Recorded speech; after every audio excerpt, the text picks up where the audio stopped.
राम राम जी। एक नए सफर के साथ मैं रोहिणी आज फिर आपके बीच आई हूँ। हमारी सबकी सिर्फ एक ही कामना रहती है कि हम सब खुश रहें, और वो खुशी को पाने के लिए हम हर कामयाब कोशिश कर लेते हैं। लेकिन क्या सारी कोशिशों के बाद भी जब हमें खुशी मिलती है तो क्या हम हमेशा खुश रह पाते हैं,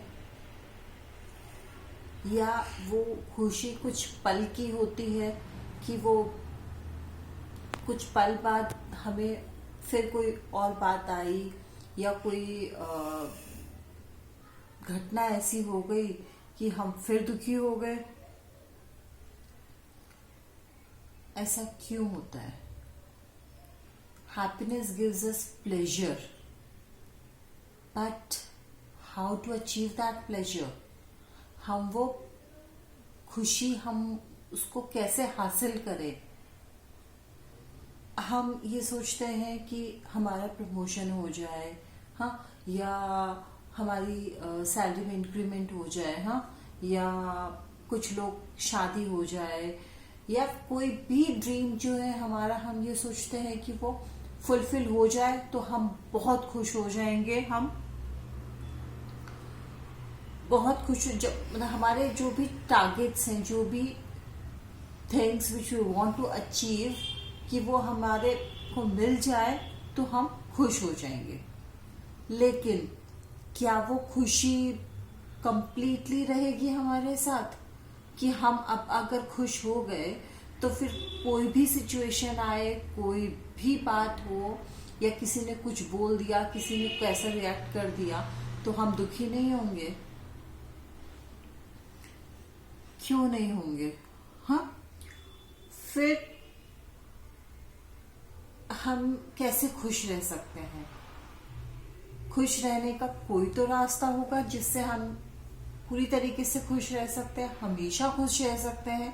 और अगर हम हमेशा खुश रहेंगे तो हम जो चाहते हैं हम वो भी अचीव कर सकते हैं, क्योंकि खुशी से ही हम अपने रास्ते अच्छे से देख सकते हैं कि हमें क्या चाहिए, क्या नहीं चाहिए, कैसे हमें उसको अचीव करना है। तो फिर कुछ लोग ये भी बोलते हैं कि अगर हम सेटिस्फाइड हैं तो हम खुश हैं। लेकिन क्या सेटिस्फैक्शन होने के बाद हमारी ग्रोथ नहीं रुक जाएगी? कुछ लोग ये भी सोचते हैं कि अगर सेटिस्फाइड हैं तो हमारी ग्रोथ रुक गई है, हम आगे कैसे बढ़ेंगे, हम क्या सोचेंगे, हम तरक्की कैसे करेंगे? ऐसा भी होता है, बट ऐसा सच नहीं है। अगर हम सेटिस्फाइड हैं तो हम खुश हैं, और हम अगर खुश हैं तो हम अपनी तरक्की बारे में अच्छे से सोच सकते हैं। उसको जो भी रास्ता हम निकालेंगे अपनी तरक्की के लिए, उसको हम एग्जीक्यूट कर सकते हैं, बहुत अच्छी से उसको हम पा सकते हैं। उसके लिए हमें खुश होना होगा। तो फिर क्वेश्चन आता है कि फिर हम खुश कैसे होंगे? How do we attain that happiness in our life?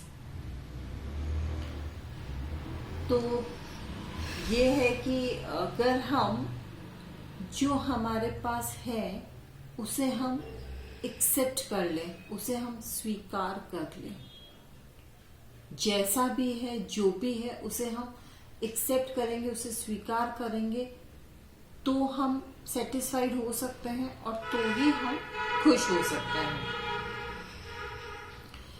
Acceptance बहुत जरूरी है। हमारे पास ये तो है कि आज हम अपना छोटी मोटी इच्छाएं पूरी कर सकते हैं, हाँ, बट कितने लोग ऐसे हैं जिनके पास इतना भी नहीं है कि वो अपनी बेसिक नीड भी पूरी कर सकते हैं। तो सबसे पहली चीज़ तो ये है कि अगर हमें खुश होना है तो हमारे पास जो भी है उसे हमें स्वीकार करना होगा और दिल से स्वीकार करना होगा, तभी हम खुश रह सकते हैं। ये चीज़ मुझे भी बहुत बाद में समझ में आई थी। मेरे एक्सीडेंट के बाद जब मुझे पता चला कि मेरे हाथ और पैर कट गए हैं, वो नहीं है, तो मैं भी बहुत दुखी हो गई थी। मैं पूरी अंदर तक टूट चुकी थी कि मैं कैसे जीऊंगी, मैं कैसे करूंगी, पूरी बिखर गई थी मैं। उस समय मुझे सबने समझाया, डॉक्टर्स ने समझाया, घर वालों ने समझाया, लेकिन वो चीज़ को मैं एक्सेप्ट ही नहीं कर पा रही थी, तो मैं कैसे खुश रहती। बट तभी हॉस्पिटल में थोड़े टाइम में मुझे एक पेशेंट से मुलाकात हुई।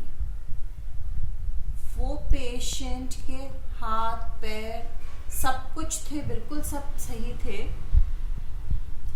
लेकिन उनकी रीढ़ की हड्डी में कुछ प्रॉब्लम थी कि वो हाथ पैर होने के बाद भी वो बिस्तर से उठ भी नहीं पाते थे।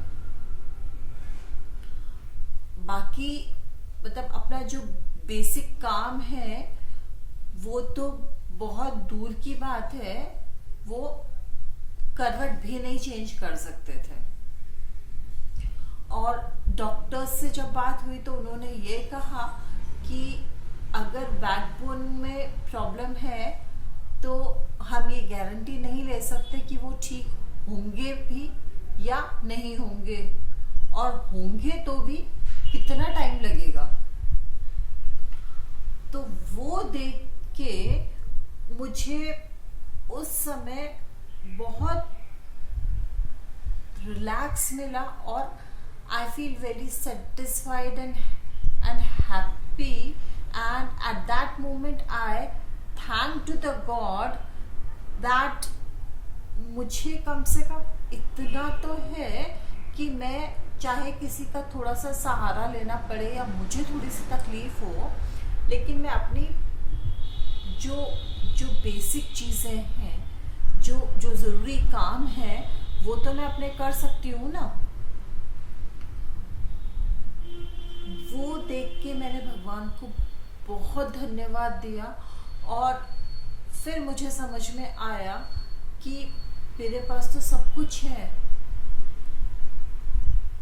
उस समय मैंने अपने आप को एक्सेप्ट किया कि मैं हूँ, बहुत अच्छी हूँ, मैं आज की डेट में भी बहुत अच्छी हूँ। ठीक है, हाथ पैर कट गए लेकिन फिर भी मैं बहुत अच्छी हूँ। उनके पास तो सब कुछ है, लेकिन वो खाने भी, अगर उनको खाना है, भूख भी लगी है, तो उन्हें किसी का इंतजार करना पड़ेगा, उन्हें किसी की शक्ल देखनी पड़ेगी। तो at that moment I wholeheartedly accept my condition and feel very relaxed and satisfied that God has not made me completely hopeless. I thank to God कि उन्होंने मुझे किसी लायक तो छोड़ा है कि मैं बैठ के अपना थोड़ा बहुत कर सकती हूँ, अपने बच्चे का ध्यान रख सकती हूँ, उसे पढ़ा सकती हूँ। मेरा बैकबोन ठीक है, मेरा ब्रेन ठीक है, बस गए हैं तो सिर्फ हाथ पैर ही गए हैं ना, उससे क्या होता है। तो उस दिन मैंने दिल से स्वीकार किया कि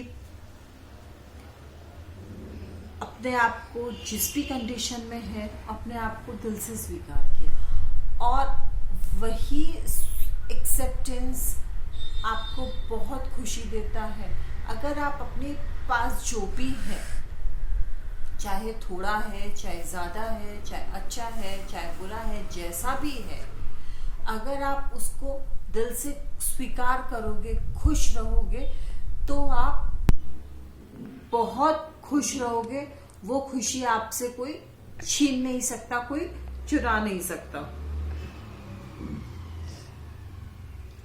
हमें कम से कम इस चीज का सेटिस्फेक्शन तो होना चाहिए कि हमारे पास तो जो बेसिक जो जरूरतें हैं, रोटी कपड़ा मकान, एटलीस्ट वो तो है। कितने लोग हैं जिनके पास वो भी नहीं है। हम कम से कम अपने परिवार का, सबका छोटी छोटी जरूरतें पूरी कर सकते हैं। हाँ, उनका पेट भर सकते हैं। हम वो सारी चीजें कर सकते हैं जो हमारी जरूरत है। कितने लोग ऐसे भी हैं जो वो सब नहीं कर सकते।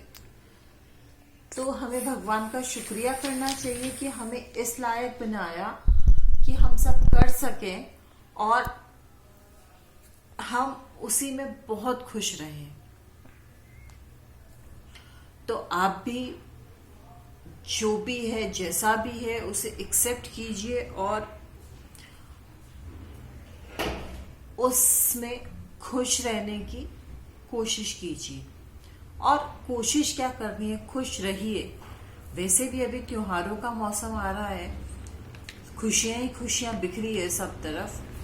तो अच्छे से खुश रहिए, एंजॉय कीजिए, अपनी फैमिली के साथ फुल मस्ती कीजिए